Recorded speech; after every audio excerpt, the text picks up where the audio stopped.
Good morning. Another great morning here in, well, this time it's frosty Gothenburg. It's actually a little bit chilly.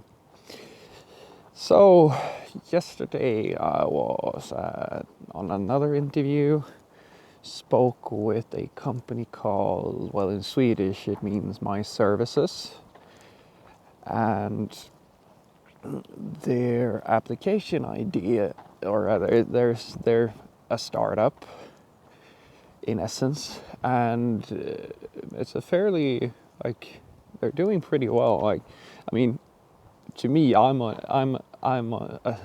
work on a startup, like my own personal project, which is basically me. There's no money. There's like three of us, and that sort of thing. They have a few, like more than a few employees. A fairly big office in the central Gothenburg. I mean, that place must cost a fortune.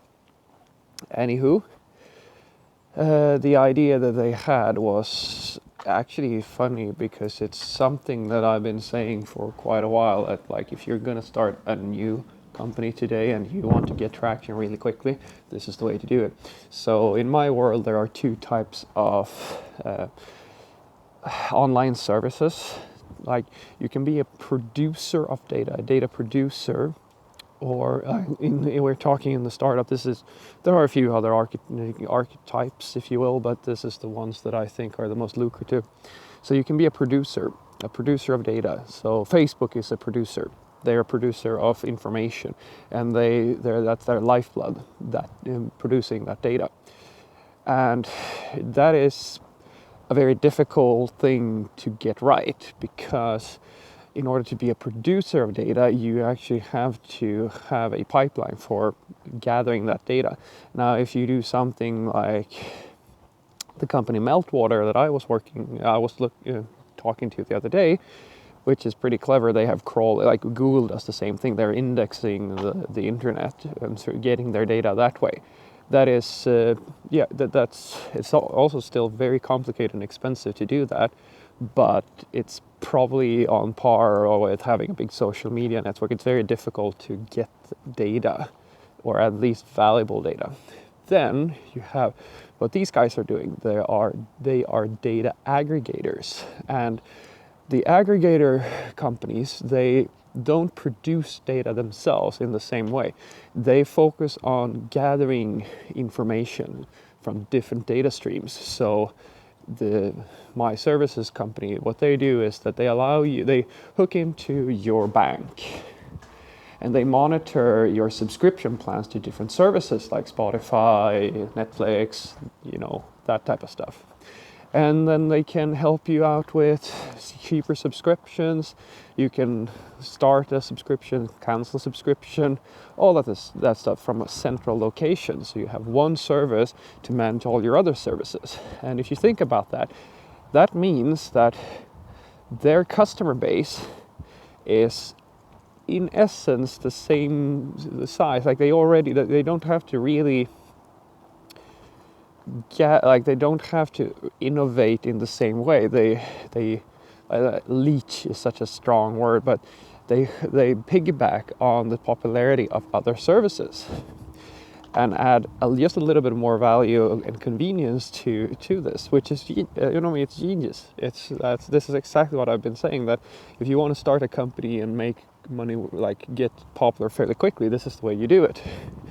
Because you don't have to come up with a completely new concept and market that and brand it and all that stuff. You really only have to figure out, okay, you have all these services that are already popular. What are they lacking? How can I make it more convenient for people? So, spoke to them. Very nice company, very social. They're using Scala on the server side, which got me very intrigued. It's actually funny because I've never touched Scala until yesterday. I started building my first API in Scala yesterday. It was fairly easy to get started. I mean, I thought it would be much. I mean, I used to do Java, and that is absolutely horrible when it comes to like learning, at least for putting up a web server and all that stuff, because there's like a million configurations you have to do. But it was fairly easy to get started with Scala. I think I need a little bit more time to get everything down. I have most of the syntax understood by now. It took just a few hours, but it's fairly similar to some other concepts I've seen. And I'm going to be honest, I was actually kind of intrigued because like they use on the front end, which is where I'm probably going to work if I get the job, they use React, Redux, Webpack, all the stuff that I kind of know. And they, on the server side, they're very much about functional programming and learning, which I think that sounds like a really great environment for me. So I'll see if we can agree on like salaries, and they still want me to do the code test, of course, and all that stuff. So we'll see. But I mean, they were really friendly, and like I started talking to them, and I felt that I fitted in like right off the bat. Like I went in through the door and started talking to some really interesting people. There was one thing though that I felt was a little bit, it's not concerning, I just need to talk to them a little bit about it. I'm gonna ask and see if they're interested in just having a lunch or like a slightly longer meeting or a beer or whatever. Because I used to do, and this is something I highly recommend to you guys if you're looking to like start a new job, and like if you're like me and you're really concerned, like you really care about the work environment and your colleagues and making sure that you find the right colleagues to advance yourself, because you want to find people who can teach you stuff, and in turn of course you teach them. I always have my own technical questions because I know my domain fairly well. I know that if I ask you about certain things and then I listen to how you reason about it, just the way that they do about to you, I can hear what skill level you have. I can hear where in your journey through your career you are. And my question was to their lead architect or their lead CTO or whatever. And I asked him, all right, so because he very overtly said that he liked functional programming. So I asked him, so when do you use functional programming and when do you use object-oriented programming? And he tried to avoid that question.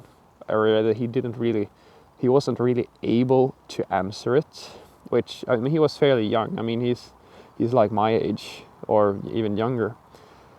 And when I realized that he couldn't really answer it, I proposed, and maybe I'm wrong, but this is the way I thought about it. This is what I said to him. So I prefer functional programming in almost every case. And he agreed. Like he said, that's the only thing I do.